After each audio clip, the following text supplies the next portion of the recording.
nibyo koko nk'uko twari twabibabwiye yuko ihuriro AFCM 23 ririmo risohoka hano mu mujyi wa Uvira, ko hari abarekereje baryamye mu misozi bari kwitegura kuba bahitamo kwinjira muri uyu mujyi mu buryo butemewe n'amategeko cyangwa se butemewe n'amasezerano bagiriye ahantu hagiye hatandukanye nko muri Leta Zunze Ubumwe za Amerika ndetse na Katari. Ibi ngibi rero M23 nayo yari yarabitekereje ko bishobora kuzabaho. Uyu munsi wa none tuvugana ku itariki 18 kuri iki cyumweru z'ukwezi kwa mbere, nibwo M23 yamaze kubona yuko izi ngabo za Wazalendo zifatikanyije n'abarundi bari barekereje mu misozi igiye itandukanye bamaze kwinjira ahangaha muri Uvira. Amashusho nkuko yagiye abigaragaza, izi ngabo z'abarundi ndetse na Wazalendo zikaba zamaze kwinjira ahangaha muri uyu mujyi wa Uvira. Abakurikirana hafi iby'iyi mirwano babikurikirana akanuko kandi isaha ku isaha bakanasesengura akavuga ati urugamba ruraza kwerekeza aha biragenda gute. Bamaze gutangaza yuko ahubwo noneho umuriro aribwo ugiye kwaka cyane. Umuriro ugiye gufunguka ngo ku rundi rwego ruri hejuru, bitewe nuko ngo M23 yo bayisaba gukora ibintu ikabikora, ariko mu by'ukuri izi ngabo zo bazisaba kugira ibyo bakora zo ntizibikore. Kandi aba basirikari ba FDNB, Wazalendo ndetse na FRDC bamenyereho kwataka M23 ibitero bitajya bishira, bakabagabaho ibitero bitarangira buri saha buri segonda, niko babashotora M23.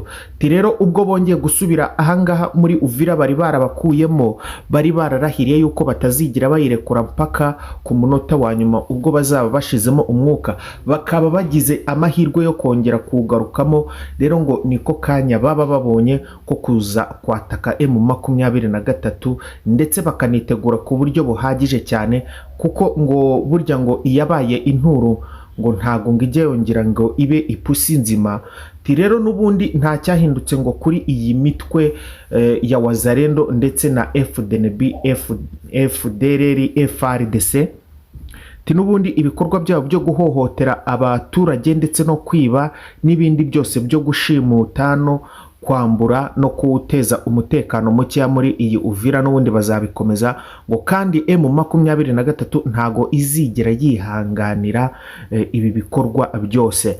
Ahangaha nanone hari amakuru agira ati, amakuru mbonye ndavuga ati ibi ngibi byo noneho bigiye kuba ibindi.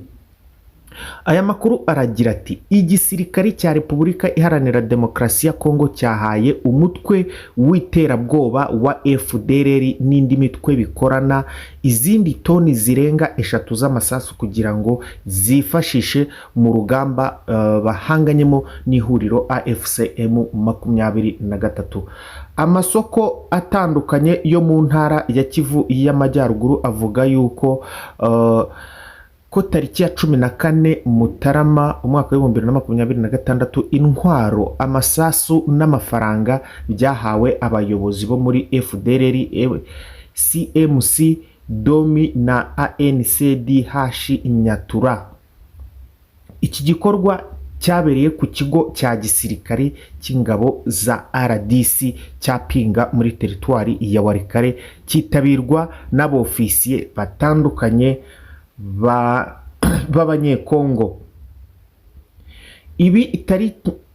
Abitabiriye iki gikorwa ni Koloneli Mukoko ushinzwe ibikorwa mu karere ka gisirikari ka 34, Koloneli Salomo Tokolonga uyobora Regima ya 3002, akaba n'umuyobozi w'agateganyo w'ingabo zikorera muri Pinga n'umuhuzabikorwa wa Wazalendo muri Kivu y'Amajyaruguru, Koloneli Cyprien Semivumbi.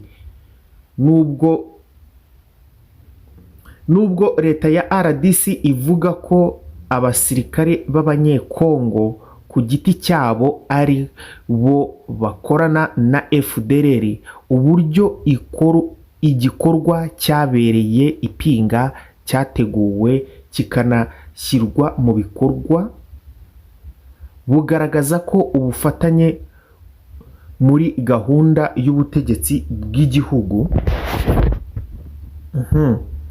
Ngayo nguko rero muri make rero mwabyumvishije nta kurondogora cyane, ibi bigiye kugenda bite. Ibi kandi ngira ngo nimba mwabyumvishije bihuye nuko n'ubundi M23 yari maze kuva muri Uvira. Aya masasu toni zirenga 3 zose z'amasasu bakaba bayahaye iyi mitwe yose, murumva ibintu bitagiye kuba bibi cyane noneho kurusha.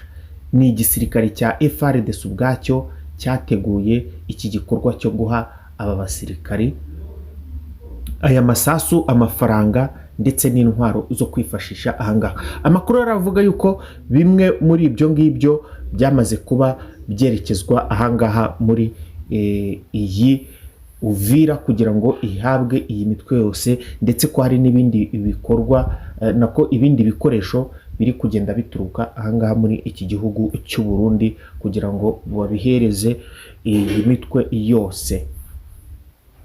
Yes, reka mbashimire mbifurize kugira igicamunsi cyiza, naho mu zindi update mu kanya gato ndi kugenda nkusanya nzibazanira. Murakoze cyane.